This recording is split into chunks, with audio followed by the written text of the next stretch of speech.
all the opportunities here that you get aren't really available anywhere else. I thought I wanted to do like the medical setting, so I thought RMU would be perfect for that. I really liked that RMU offers a Med-SLP program. They really wanted to get to know you as a student versus kind of like a check mark like every other college that I applied to or interviewed with. So we have the equipment that we can do some specialized training. All the students get a chance for hands-on training with all of this equipment. I work so close with my supervisors. I really enjoy learning from them. I feel like without them, I wouldn't have that same level of growth in the education. We rent out the Simulation Education Center at the Utah Valley Hospital.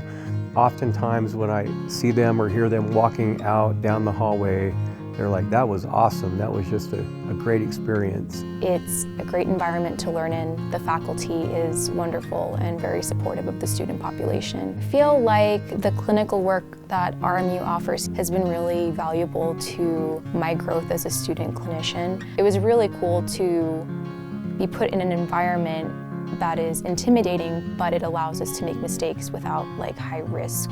RMU's been preparing me in so many ways. I mean, they're pushing me, which is definitely going to help me out with like later on. You have all of these learning opportunities, so I mean, why would you not take it? That's my real question.